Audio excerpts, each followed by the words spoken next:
მეორე მსოფლიო ომი არის სავსე საინტერესო ისტორიებით და საიდუმლოებით. დღემდე ვაანალიზებთ ამ ომს და ვღებულობთ ახალ დასკვნებს. სამწუხაროდ ზოგს არ უნდა ამ ომის გახსენება, ზოგი კიდევ იხსენებს ამ ომს, მაგრამ მხოლოდ იმ მომენტებს, სადაც იყვნენ გმირები ან მსხვერპლები. რა თქმა უნდა, ისაც გერმანიამ გააკეთა მეორე მსოფლიო ომის დროს არის მიუღებელი და არანაირი გამართლება ამას არ აქვს. და 9 მაისი ჩემი აზრით უნდა იყოს არა ევროპის დღე, არამედ ნაციზმზე დამარცხების დღე, რადგან თუ ისტორიას დავივიწყებთ, იგივე შეცდომებს გავიმეორებთ. ჩვენ უნდა ვცეთ პატივი ყველა იმ გმირს, რომელმაც თავი გაწირა მსოფლიოს კეთილდღეობისთვის და არასოდეს არ უნდა დავივიწყოთ მაგათი გმირული საქციელები. მე ეს ყველაფერი იმიტომ ვთქვი, რომ დღეს რის თქმასაც ვაპირებ, შეიძლება იყოს შოკის მომგვრელი ზოგისთვის და ვიღაცისთვის ჩვეულებრივი ამბავი, რომელიც უკვე დიდი ხანი იცოდა, მაგრამ მე ესეთ ხალხს ძალიან ცუდას ვიცნობ. დღეს მე მინდა ვილაპარაკო რუსეთზე. უпростоრად საბჭოთა კავშირზე, რომელიც ამაყობს იმით, რომ გადაარჩინა მსოფლიო ჰიტლერისგან, ადანაშაულებს ყველას იმ ტრაგედიაში, რაც დატრიალდა მე-20 საუკუნის 40-იან წლებში და ამასთანავე ატყუებს ყველას და წერს ახალ ისტორიას. დღეს ჩვენ ვილაპარაკებთ ნამდვილ საბჭოთა კავშირზე. ისტორიას აქვს ერთი თან პლუსი და თან მინუსი. ერთ ისტორიულ მოვლენაზე აქვს ყველას სხვადასხვა აზრი. რა თქმა უნდა, როცა ორი ქვეყანა ერთმანეთს ებრძვის, ორივეს აქვს არგუმენტები და აზრები. და ეს ეგრეც უნდა იყოს. მაგრამ პრობლემა ის არის, რომ სიმართლე თითქმის არავის არ აინტერესებს. იგივე შეიძლება ვთქვათ მეორე მსოფლიო ომზე. გამარჯვებულია საბჭოთა კავშირი, ქვეყანა, რომელსაც შეუტიეს ომის გამოცხადების გარეშე, ქვეყანა, რომელმაც დაკარგა ყველაზე მეტი ადამიანი ამ ომში. რა თქმა უნდა, მაგის აზრს უფრო მიიღებენ და ის როგორც სიტყვის ისე ჩაიწერება ისტორიაში მისი წვლილი ამ ომში. რომ საბჭოთა კავშირს არავინ ეხმარებოდა, რომ ყველამ უღალატა და მოატყუა და მაინც ვერ შეძლეს საბჭოთა კავშირის დამარცხება. უბრალოდ პრობლემა ის არის, რომ დრო გადის და ინფორმაცია უფრო და უფრო მეტი გროვდება და ამ ინფორმაციიდან გამომდინარე, შენი ისტორია რაღაცას გვიმალავს, ან გვატყუებს და სიმართლე უფრო ნათელი ხდება. ეს მოვიდა საბჭოთა კავშირს უბრალოდ სიმართლე ნათელი გახდა ეხახანს. და ძალიან ძნელია ეს, რომ აუხსნა ადამიანებს, რომლებიც გაიზარდნენ პროპაგანდით და ტყუილით, რომ ამ ომში კარგის გარდა საბჭოთა კავშირმა არაფერი გააკეთა. მოდი უკვე საქმეზე გადავიდეთ და შევხედოთ მე-20 საუკუნის 40-იან წლების ევროპას. უпростоრად 1919 წლის 1 სექტემბრამდე მოვლენებს. ევროპა ნელ-ნელა გამოდის პირველი მსოფლიო ომის მერე კრიზისიდან. ამ ყველაფერს თან მიემატა დიდი დეპრესია, ერთ-ერთი მსოფლიოში უდიდესი ეკონომიკური კრიზისი და ასე თუ ისე იწყებს ნორმალურ ცხოვრებას. მაგრამ გერმანიაში მოდის ჩვენთვის ყველასთვის ცნობილი ავსტრიელი მხატვარი, რომელიც ცდილობს გერმანიის გაძლიერებას. ჩვენ უნდა გავითვალისწინოთ ის ფაქტი, რომ საფრანგეთს და ბრიტანეთს არავითარ შემთხვევაში არ უნდათ, რომ პირველი მსოფლიო ომის ნაირი ომი განმეორდეს. ამას იყენებს ჰიტლერი და ნელ-ნელა ყველა იმ შეზღუდვებს, რომელიც გერმანიას დაუწესეს, პირველი მსოფლიო ომის მერე, მაგალითად დემილიტარიზაცია, ჰიტლერი აიგნორებს და იწყებს ჯარის განვითარებას. მთელი ევროპა ამას აიგნორებს, რომ არ დაიწყოს კიდევ ერთი სრულმასშტაბიანი ომი. ვინ იცის, იქნებ ევროპას ეგრევე რომ დაესვა ჰიტლერი თავის ადგილას, მეორე მსოფლიო ომი არასოდეს არ დაიწყებოდა. ჰიტლერმა დაისახა მიზნად, რომ დაეპყრო ყველა ტერიტორიას, სადაც ეთნიკურად გერმანელები ცხოვრობდნენ და იყო ავსტრიის შემოერთებით იგნორი. მერე გადავიდა ჩეხოსლოვაკიაზე, კიდევ იგნორი. და უკვე როცა ჰიტლერი აპირებდა დანციგის კორიდორის აღებას და გერმანიის გაერთიანებას და ამით პოლონეთის დაპყრობას, ევროპა მიხვდა, რომ გერმანია ესე მარტივად არ გაჩერდებოდა. ჰიტლერი ვერ შედიოდა პოლონეთში იმის შიშით, რომ საფრანგეთთან და პოლონეთთან ორ ფრონტზე ომს ვერ გააკაჩავდა და ამიტომაც პოლონეთის მეზობელს და მტერს საბჭოთა კავშირს მიმართვა დახმარებისთვის. რა მიზნები ჰქონდა საბჭოთა კავშირს? პირველი მსოფლიო ომის საშინელი დამარცხების შემდეგ რუსეთის იმპერიაში დაიწყო რევოლუცია.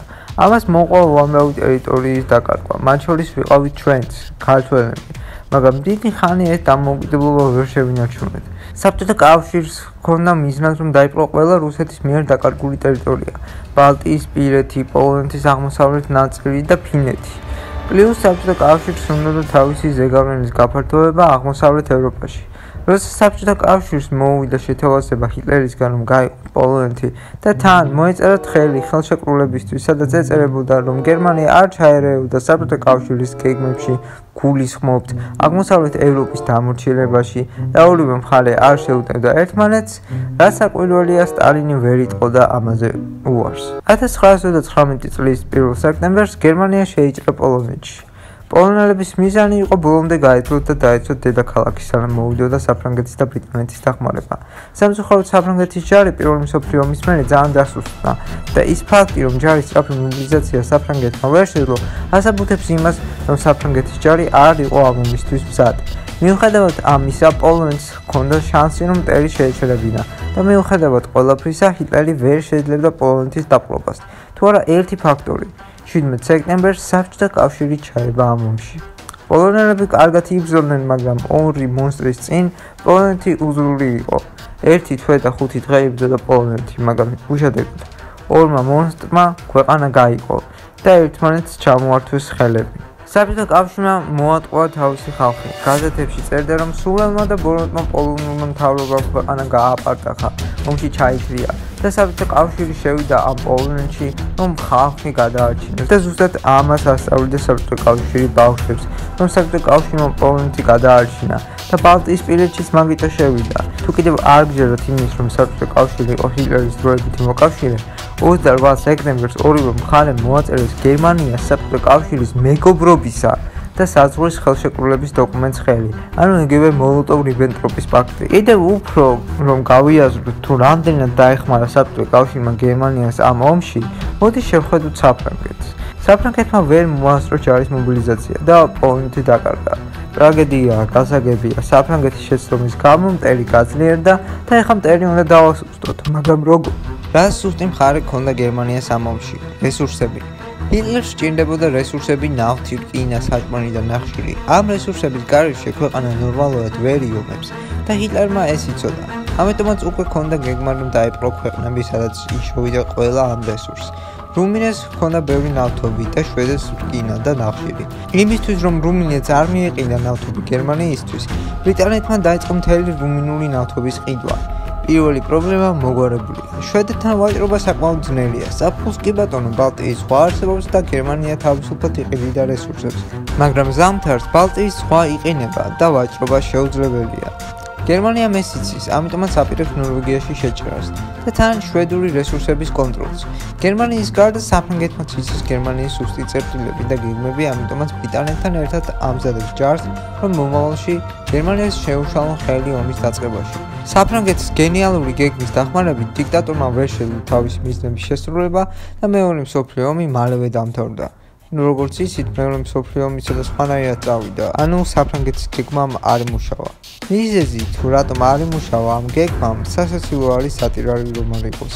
გერმანიამ ახალი გამყიდველი იპოვა და როგორც მივხვდით, ეს საბჭოთა კავშირი აღმოჩნდა. ანუ წარმოიდგინეთ, ქვეყანა რომელიც დღეს აღნიშნავს ნაციზმზე დამარცხების დღეს. ქვეყანა რომელიც ვერ ხვდება თუ რატომ ეზიზღება პოლონეთს და მთელ ბალტიისპირეთს და მაგათ აბრალებს ღალატს, სინამდვილეში ყოფილა ამ ომის მთავარი ინიციატორი. მე არ ვამბობ, რომ საფრანგეთს და ბრიტანეთს არ დაუშვიათ შეცდომა, ან რასაც ამერიკა ამბობს, ყველაფერი მართალია, მაგრამ ის ფაქტი, რომ ქვეყანა, რომელმაც ჰიტლერს დაეხმარა მეორე მსოფლიო ომის დაწყებაში და ხელი შეუშალა ევროპას, რომ ეს მონსტრი გაეჩერებინათ, დღეს ისტორიის წიგნებში გმირად არის მოხსენიებული და აქეთ სხვებს აბრალებს ღალატს. ჩვენ ვიცით, რომ საბჭოთა კავშირმა არაფერი იცოდა. გააფრთხილების გარეშე შემოსულ ვერმახტის არმიას საბჭოთა კავშირი არ ელოდებოდა, რის გამოც უკვე წლის ბოლოს გერმანია მოსკოვთან იდგა. მილიონობით ადამიანი დაიღუპა ამ ომში. დღეს ქვეყანას, რომელიც უკრაინას ნაციზმში და მეორე მსოფლიო ომის გმირების შეურაცხყოფას აბრალებს, საერთოდ დაავიწყდა, რომ მეორე მსოფლიო ომის ყველაზე მწარე დღეები ზუსტად უკრაინის ტერიტორიაზე მიმდინარეობდა. რუსეთს საერთოდ დაავიწყდა, თუ რამდენი დრო მისცეს უკრაინელმა სეპარატისტებმა ქვეყანას, რომ მოსკოვი გადარჩენილიყო. როცა ადრე საკმაოდ მარტივად მიხსნილ მეორე მსოფლიო ომს, სულ მიჩნდებოდა კითხვები. ომის დასაწყისში რატომ მისცეს მოკავშირეებმა გერმანიას იმის უფლება, რომ ყველა შეზღუდვები დაეიგნორებინა? რატომ შევიდა საბჭოთა კავშირი პოლონეთში და ბოლოს, თუ მართლაც არ იცოდა სტალინმა ჰიტლერის გეგმების შესახებ? იცოდა. ძალიან კარგადაც იცოდა. დაწყებული უცხო აგენტებით, დამთავრებული თავისი აგენტებით ყველა აფრთხილებდა სტალინს. ივნისის ბოლოს ჰიტლერი დაიწყებს ომს. სტალინმა იცოდა ისიც, რომ გერმანიამ საზღვართან 4 მილიონამდე ვერმახტის ჯარისკაცის მობილიზაცია დაიწყო და მოკლედ სტალინმა ყველაფერი იცოდა. მაშინ რატომ არ იყო სტალინი ამ ყველაფრისთვის მზად? გერმანიამ როგორც კი გაანადგურა საფრანგეთი, მიადგა ბრიტანეთს, მაგრამ ეს არც თუ ისე მარტივი აღმოჩნდა. სხვადასხვა არის ის ადგილი, სადაც ბრიტანელებს ვერც ერთი ქვეყანა ვერ დაამარცხებდა და გერმანიას ძალიან გაუჭირდა ბრიტანელთან ომი. ჯობდა საერთოდ არც დაეწყო. სტალინი კიდევ დააფიქრდა, რომ გერმანია ორ ფრონტზე ომს არ დაიწყებდა და უცხოელი აგენტებიც ცდილობდნენ სტალინის პროვოკაციას, რომ ამ ომში ჩაბმულიყო და გერმანიამაც მაგიტო დააყენა 4 მილიონამდე ვერმახტის ჯარისკაცი, რომ სტალინი პროვოკაციაზე წამოსულიყო. ბოლოს კიდევ როგორც დამთავრდა ყველაფერი, ჩემზე კარგად იცით. საბჭოთა კავშირს ყავდა ჩამორჩენილი ჯარი. მიუხედავად იმისა, რომ ქვეყანას ჰქონდა ყველანაირი რესურსი ჯარის გაძლიერებისთვის, ქვეყანა მაინც არ იყო ამისთვის მზად. რომ დაუფიქრდეთ, როცა წითელი არმია შევიდა პოლონეთში, მაგ დროსაც კი ყველა ხვდებოდა წითელი ჯარის პრობლემებს. იმის მაგივრად, რომ ეგრევე დაიწყო ჯარის გაძლიერება, წითელმა არმიამ დაიკიდა ეს პრობლემები. მაინც მოდი ჯერ ბალტიისპირეთი დავიპყროთ, იფიქრა სტალინმა და მანდაც იყო უამრავი პრობლემა. ეხლა კიდევ არის საჭირო ფინეთის დაპყრობა. ფინეთი უფრო დიდია, ჯარიც უკეთესი ყავს ვიდრე პოლონეთს ან ბალტიისპირეთს. იქნება ჯერ ჯარი გავოძლიეროთ და მერე ფინეთს მივადგეთ. არა, დაიწყო ზამთრის ომი, სადაც ფინელებმა გაანადგურეს საბჭოთა კავშირის ჯარი, მაგრამ ომი კი არ წააგეს. ეს ჰქონდა მიზნად სტალინის, რომ ფინეთის საზღვარი ცოტა გადაეწია, თორემ ლენინგრადთან ძალიან ახლოს იყო. რა თქმა უნდა, ეს ხუმრობა იყო. ამ ომის მერე კი დაიწყეს უკვე ჯარის რეფორმირება, მაგრამ უკვე ძალიან გვიანი იყო. მასშტაბური რეფორმები 42-ში უნდა დამთავრებული იყო და 41-ში წითელი არმია მტერს დახვდა მომზადებელი. საბჭოთა კავშირი და დღევანდელი რუსეთი ამტკიცებს იმას, რომ მეორე მსოფლიო ომის დროს, რომ არა საბჭოთა კავშირი ომი წაგებული იქნებოდა. მოკავშირეებს არაფერი გაუკეთებიათ და პირიქით ზოგჯერ ხელს უშლიდნენ კიდევაც. ვინ ვის შეუშალა ხელი, საფრანგეთის მაგალითზე მე უკვე ვთქვი, მაგრამ მოდით ახლა გადავიდეთ ბოლო პუნქტზე და მე დასკვნა გამოვიტანოთ. ლენდ-ლიზი. წარმოვიდგინოთ საბჭოთა კავშირი, ჯარი, სადაც არ ყავდათ, გერმანელები ძლივს შეაჩერეს მოსკოვთან და ის რესურსებიც თითქმის აღარ დარჩათ. სასწრაფოდ არის საჭირო კონტრშეტევა, რომ გერმანელებმა დაიხიონ და ახალი ოპერაციის დაგეგმვაა საჭირო. ეხლა ყველანაირი ირონიის გარშე ვამბობ, რომ ბაგრატიონის გეგმა არის გენიალური სპეცოპერაცია, რომელიც არის სავსე ლეგენდარული ბრძოლებით, გმირებით და სამაგალითო ისტორიებით. მაგრამ ამ ხელა ოპერაციისთვის იყო საჭირო ისეთი რესურსები, რომელიც საბჭოთა კავშირს უკვე აღარ ჰქონდა. წითელ არმიას დახმარება ამერიკამ შესთავაზა თავისი ლენდ-ლიზით. ლენდ-ლიზის მიხედვით ამერიკა გადასცემდა საბჭოთა კავშირს ტანკებს, საკვებს, თვითმფრინავებს და ჯამში მაგ დროისთვის 11 მილიარდი დოლარის ოდენობის დახმარებას. კიდევ არ დაგვაუწყდეს, რომ საბჭოთა კავშირს მეზობლად ყავდა იაპონია, რომელიც იყო ჰიტლერის მხარეს. წითელ არმიას ეშინოდა, რომ იაპონია შეუტევდა საბჭოთა კავშირს, ამიტომაც ჯარის დიდი ნაწილი იყო აზიაში. ამერიკამ თავის თავზე აიღო იაპონია, რის გამოც საბჭოთა კავშირს უკვე შეეძლო მთელი ჯარი გერმანიის წინააღმდეგ გამოეყენებინა და ამით ბაგრატიონის ოპერაცია წარმატებით დასრულდა.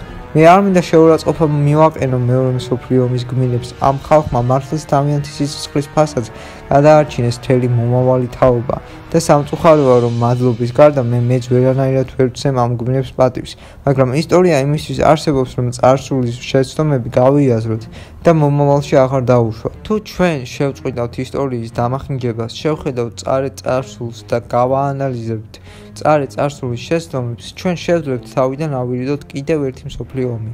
არ შეიძლება ქვეყანა, რომელიც იყო ჰიტლერის მეგობარი, ხელი შეუშალა ყველას ჰიტლერის დამარცხებაში და გაფრთხილებების მიუხედავად არ მოამზადა ჯარი ომისთვის, დღეს იდგეს და სიამაყით ყვებოდეს ნაციზმი როგორ დაამარცხეს, სხვებმა როგორ უღალატეს და რუსეთის უსუსურობაზე ლაპარაკობდეს. ვიცოდეთ სიმართლე და არ დავივიწყოთ წარსული.